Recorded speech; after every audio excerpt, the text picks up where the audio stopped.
Enthusiasm for Biden? I mean, does he bring out the crowds? No, he's struggling to get the young vote. He's struggling to get the black vote, people that backed him and pushed him into the White House 4 years ago. It was a couple of weeks ago we saw the poll that it was 60% of voters have already decided. So that's what matters, not good news. There's this. CNN commentator Van Jones has a warning for Nikki Haley's supporters. Roll tape.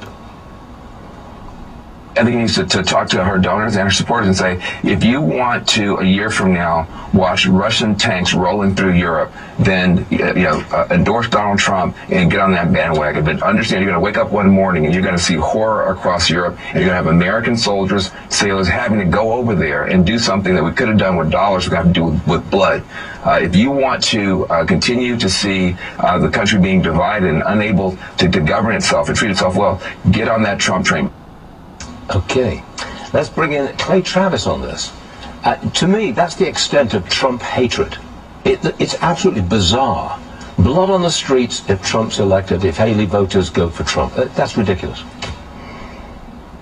I'd love to have seen pushback, thanks for having me on, and someone asked Van Jones, if Vladimir Putin disrespects Donald Trump so much, why didn't he invade Ukraine for the 4 years that Donald Trump was in office? Why did he wait until Biden was in office to actually invade Ukraine in the first place? And second part of this is, I would say, if Russia can't manage to make it through Ukraine, what makes you think that they're suddenly going to invade a NATO country and bring on the entire onslaught of Europe and American troops to be defending that territory? I mean, it's nonsensical. And I think this is part of the larger issue that we're seeing in this race as we get ready for the State of the Union address tonight. When you sold Donald Trump as Adolf Hitler, when you sold Donald Trump as the Antichrist, effectively, which is what Democrats did in 2020, and then you elect Joe Biden, and we have 8 million illegals pouring in across the southern border. We have record violent crime in many different cities across America. Inflation surges to a 40-year high. People don't feel good about their economic situation.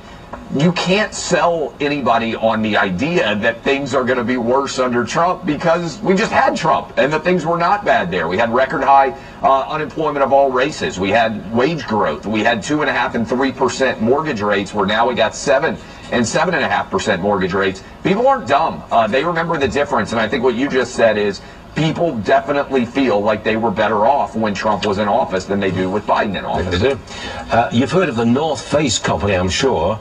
Well, they're offering a 20% discount for customers in Britain who take an equity course. Now, this course teaches how white people never experience racism and that the outdoors is oppressive towards black people. Have at it, Clay.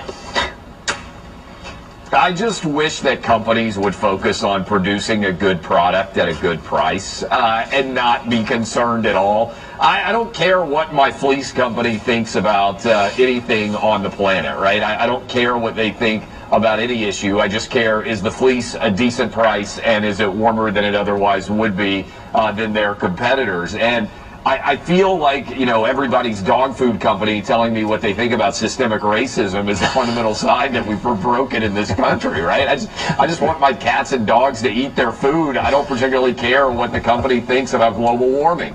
And so I think 80%, 90% of Americans and frankly global consumers are with me, and these companies just keep losing their way. And frankly, this makes me not want to buy North Face, which should be the exact opposite of what marketing should do. Exactly.